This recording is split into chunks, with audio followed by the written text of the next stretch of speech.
ലീഡേഴ്സിനും പറയാനുള്ളത്, comfort zone വിടാതെ വലിയ ലക്ഷ്യങ്ങളിലേക്ക് നിങ്ങൾ ശ്രമിക്കരുത്. അങ്ങനെയാണെങ്കിൽ ഉയരത്തിൽ പോയിട്ട് നമ്മൾ താഴത്തേക്ക് വരുന്നത് നമുക്ക് കാണാൻ പറ്റും. ഡിഫറെന്റ് ഏരിയകളിൽ ഡിഫറെന്റ് സംസ്ഥാനങ്ങളിൽ ബിസിനസ്സുകൾ ശക്തമാക്കാനുള്ള ശക്തമായ തീരുമാനങ്ങൾ എടുത്ത് ഫോക്കസ് ചെയ്യണം. നിങ്ങളുടെ ടീം സെൽഫ് സസ്റ്റൈനബിൾ ആയി കഴിഞ്ഞാൽ പിന്നെ അവിടെ അങ്ങോട്ടും ഇങ്ങോട്ടും നടന്ന് വെറുതെ സമയം വേസ്റ്റ് ആക്കരുത്. പുതിയ പുതിയ സ്ഥലങ്ങളിൽ പോയി അതിനേക്കാൾ ശക്തമായ ടീം വെക്കുക.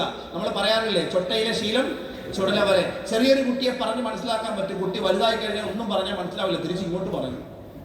തിരിച്ചിങ്ങോട്ട് എന്ന് പറയുന്നു അന്ന് മനസ്സിലാക്കിക്കോളാം, സ്റ്റാൻഡ് വിടാൻ സമയമായി, ഏരിയ മാറിപ്പിടിക്കാൻ സമയമായി എന്ന് മനസ്സിലാക്കിയേക്കുക. ഇങ്ങനെയൊക്കെയാണ് എൻ്റെ യാത്രയിൽ കേരളത്തിൽ നിന്നും ഞാൻ പല പല സംസ്ഥാനങ്ങളിലേക്കൊക്കെ പോയതും അവിടെയൊക്കെ ഡെവലപ്പ് ചെയ്തും. അതുകൊണ്ടാണ് എനിക്കിവിടെ ക്രൗൺ ഡയമണ്ട് ആയിട്ട് ഇവിടെ നിൽക്കാൻ നിങ്ങളുടെ സാധിക്കും. അതുകൊണ്ട് ഈ കംഫർട്ട് സോൺ, നമുക്ക് എന്തൊക്കെയാണോ നമ്മളെ സമാധാനം തരുന്നത്, ആശ്വാസം തരുന്നത്, കംഫർട്ടബിൾ ആയിട്ട് പോകുന്നത്, അവിടെ നമുക്ക് വിജയം ഉണ്ടാവില്ല. കംഫർട്ട് സോൺ ബ്രേക്ക് ചെയ്യണമെന്നുണ്ടെങ്കിൽ നമ്മുടെ സ്വപ്നങ്ങളും ലക്ഷ്യങ്ങളും ഇതിൻ്റെ മുകളിലാണ്. അതിനൊരു ബൗണ്ടറി ഉണ്ട്. ഇതിനെ മാറ്റാൻ നമ്മൾ തയ്യാറാവണം. എങ്കിലേ നമുക്ക് കംഫർട്ട് സോൺ മാറ്റാൻ പറ്റുള്ളൂ. ഇനി ഒരിക്കലും അത് ബ്രേക്ക് ചെയ്ത് കഴിഞ്ഞാൽ നമ്മളത് നേടും. നമ്മൾ നേടിക്കഴിഞ്ഞാൽ ഇനി അടുത്ത ഘട്ടത്തിലേക്ക് പോകണമെങ്കിൽ നിങ്ങൾ മനസ്സിലാക്കിക്കോണം, ഇതൊരു കംഫർട്ട് സോൺ ആകും.